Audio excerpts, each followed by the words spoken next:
आज का हमारा टॉपिक रहेगा फ्रेम ऑफ रेफरेंस। हम पढ़ेंगे कि फ्रेम ऑफ रेफरेंस होता क्या है, इसकी ज़रूरत क्यों पड़ी, ये कितने टाइप्स की होती है, एक्सेट्रा। लेट्स स्टार्ट कि फ्रेम ऑफ रेफरेंस होता क्या है। ये वो ऑब्जेक्ट और सिस्टम होता है जहां पर हम खड़े रहकर मोशन ऑफ ऑब्जेक्ट ऑब्जर्व करते हैं, या वो क्या कैसे मोशन कर रहा है उसको डिस्क्राइब करते हैं। तो frame of reference easily the हम कह सकते हैं कि द ऑब्जेक्ट और system about which the state of another body is described, such object is called reference frames. मतलब जिस रेफरेंस फ्रेम के अकॉर्डिंगली हम ऑब्जेक्ट ऑफ मोशन को डिस्क्राइब कर रहे हो उस फ्रेम को हम क्या कहेंगे, रेफरेंस फ्रेम। ठीक है।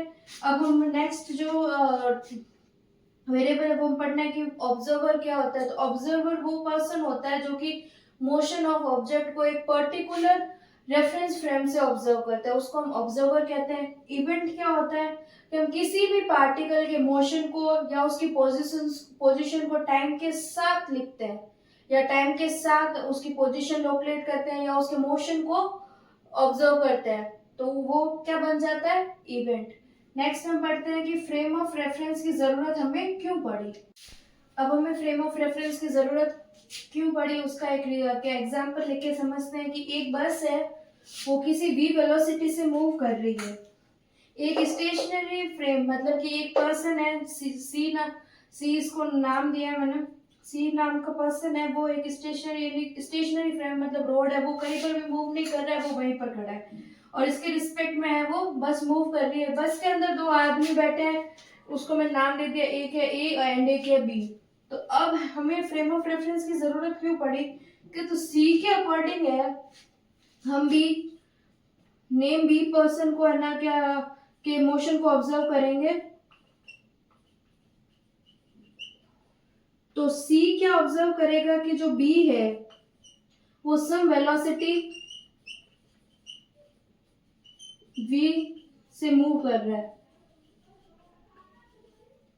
और ए के अकॉर्डिंगली क्या होगा कि बी इज एट रेस्ट, क्योंकि ए की भी उतनी वेलोसिटी है जितनी बी की है।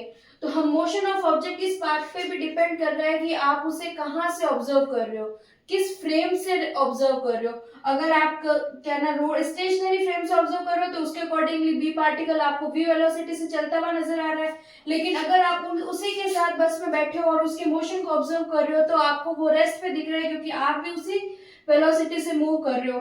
तो आप ऑब्जेक्ट ऑफ मोशन है वो इस बात पर भी डिपेंड करता है कि आप कौन से सिस्टम से आप है ना, या फिर कौन से फ्रेम से आप मोशन ऑफ ऑब्जेक्ट को ऑब्जर्व कर रहे हो। इसीलिए हमें फ्रेम ऑफ रेफरेंस की जरूरत पड़ी, क्योंकि अलग अलग फ्रेम ऑफ रेफरेंस से अलग अलग मीनिंग निकलते हैं ऑब्जेक्ट के मोशन से। अगर अलग अलग ऑब्जेक्ट जैसे कि यहाँ पर ये v वेलोसिटी है बट यहाँ पर वेलोसिटी इज इक्वल टू 0 है, तो वेलोसिटी डिस्प्लेसमेंट एक्सेलरेशन सब चेंज होता है अगर आप फ्रेम ऑफ रेफरेंस चेंज कर देते हैं। फ्रेम ऑफ रेफरेंस के साथ साथ आपके मोशन के जो वेरिएबल, जो एलएनएम या न्यूटन्स ने जो वेरिएबल दिए थे या लॉज दिए थे वो सब चेंज होते हैं। स्पीड एक्सेलरेशन भी चेंज होता है, न्यूटन्स लॉ लगाने के तरीके भी चेंज होते हैं। इसीलिए फ्रेम ऑफ रेफरेंस जरूरी है, और ये बताना जरूरी है कि आप कौन से फ्रेम से इवेंट को ऑब्जर्व कर रहे हो। तो हमने क्यों जरूरत है पढ़ लिया। अब पढ़ेंगे कि फ्रेम ऑफ रेफरेंस कितने टाइप की होती है।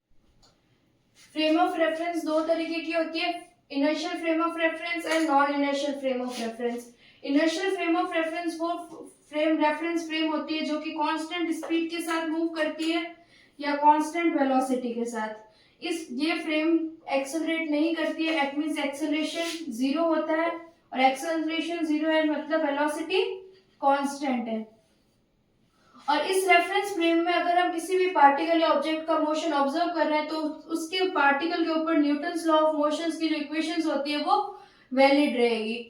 अब आता है non inertial frame of reference. तो ये ऐसी फ्रेम ऑफ रेफरेंस है जिस पार्टिकल का मोशन ऑब्जर्व कर रहे हैं वो हमें एक्सेलरेटिंग दिखाई देगा, लेकिन अगर कोई एक्सटर्नल फोर्स उस पर काम नहीं कर रहा है फिर भी वो हमें एक्सेलरेटेड करता हुआ दिखाई देगा। तो ऐसी फ्रेम ऑफ रेफरेंस को हम non inertial frame of reference कहते हैं। और इसमें इस रेफरेंस फ्रेम के अंदर हम अगर किसी पार्टिकल का मोशन ऑब्जर्व कर रहे हैं तो उस पार्टिकल के ऊपर न्यूटन्स लॉ ऑफ मोशन की जो इक्वेशंस होगी वो इनवैलिड होगी। तो अभी हम आते हैं मैथमेटिकल रिप्रेजेंटेशंस क्या होते हैं इनके।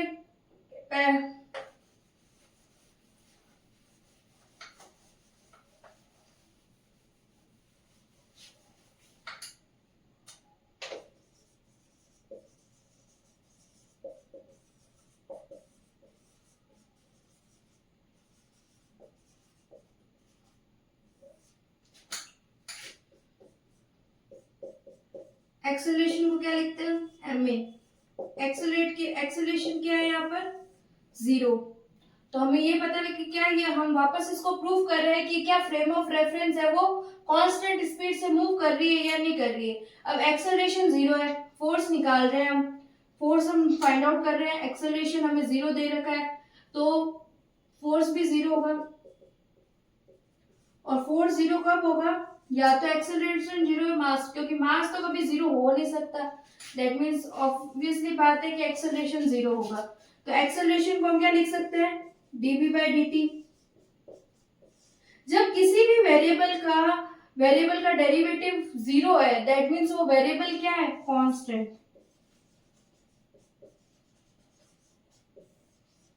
हेंस प्रूफ के जो रेफरेंस फ्रेम के अंदर हम पार्टिकल का मोशन ऑब्जर्व कर रहे हैं वो रेफरेंस फ्रेम कांस्टेंट स्पीड के साथ मूव कर रही है, उसके अंदर किसी भी तरीके का कोई भी एक्सेलरेशन फोर्स काम नहीं कर रहे हैं। अब आते हैं non initial frame of reference में।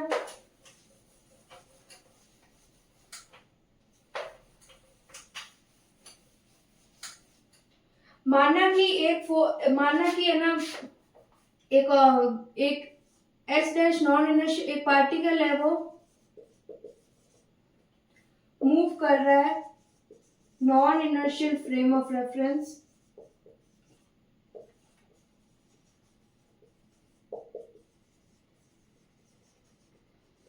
एस डैश में with respect to inertial frame S. अगर फोर्स अप्लाई होगा, माना कि वो पार्टिकल जो नॉन इनर्शियल फ्रेम में मूव कर रहे हैं, तो जो with respect to inertial frame S के थ्रू उसके ऊपर जो फोर्स लग रहा है वो क्या होगा, इनर्शियल फ्रेम से जो फोर्स लग रहा है वो उसको मैं मान रही हूँ F1, और जो नॉन इनर्शियल से लगेगा वो मान रही हूँ मैं F0। तो F डैश टोटल फोर्स क्या हो जाएगा F0 उस पार्टिकल पर। फोर्स को हम क्या लिख सकते हैं AM0 प्लस AM1। ये M1 फोर्स होगा वो तो इनर्शियल फ्रेम में होगा, तो दैट मींस ये 0 होगा। तो ये जो एडिशनल एक्सेलरेशन आ रहा है वो एक्सेलरेशन आ रहा है कि ये जो हमें फील नहीं होता है बट हमारे ऊपर लगता है, ये एक इमेजिनरी थॉट है कि ये एक्सेलरेशन हम पे लग रहा है, लेकिन इसका कोई भी साइंटिफिक फॉर्मूला या फिर ये नहीं है कि ये साइंटिफिक हमें फील भी होता है। ये सिर्फ एक इमेजिनरी फोर्स है जिसको हम क्या कहते हैं फिक्टिशियस फोर्स या सूडो फोर्स, जो कि हमें फील नहीं होता है कि हम पर ये फोर्स लग रहा है या एक्सेलरेशन लग रहा है, ये एक्सेलरेशन हमारी बॉडी एक्सेलरेट कर रही है, ऐसा कोई भी फोर्स नहीं लगता नहीं है। ये एक तरीके का इमेजिनरी फोर्स है जो कि हम जो अगर बॉडी में मूव करें तो आगे एक्सेलरेट करें तो एक पीछे बैलेंसिंग के लिए एक फिक्टिशियस फोर्स होता है, हमें फील भी नहीं होता है बट लगता है, जिसको हम सूडो फोर्स भी कहते हैं। अब इनके एग्जांपल्स क्या है, तो इनर्शियल फ्रेम ऑफ रेफरेंस का एग्जांपल हम देख सकते हैं कि आप एक बस में ट्रेवल कर रहे हैं और आप सीट पे बैठे हैं, तो आपको ऐसा आपके ऊपर आपको कोई भी फोर्स या वेलोसिटी नहीं लगती, आपको ऐसा लगता है कि आप एट रेस्ट कर रहे हैं और आप एट रेस्ट पोजीशन पे और बैठे हैं, आपको कोई भी तरीके का फोर्स फील नहीं होता।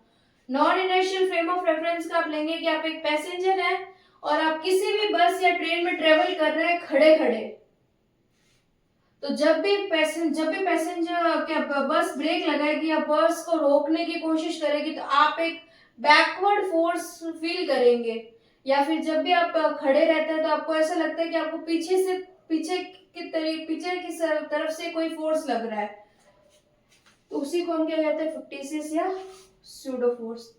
तो ये था आज का हमारा जनरल इंट्रोडक्शन की फ्रेम ऑफ रेफरेंस होती क्या है, न्यूटन्स लॉ ऑफ मोशन है वो कौन सी फ्रेम ऑफ रेफरेंस में वैलिड है और कौन सी में नहीं है, कौन सी फ्रेम के अकॉर्डिंग हम ऑब्जर्व कर रहे हैं मोशन को, observe motion of frame of reference का मोशन ऑफ ऑब्जेक्ट पे क्या इफेक्ट पड़ता है। तो नेक्स्ट लेक्चर में हम ट्रांसफॉर्मेशन इक्वेशन पढ़ेंगे। Thank you.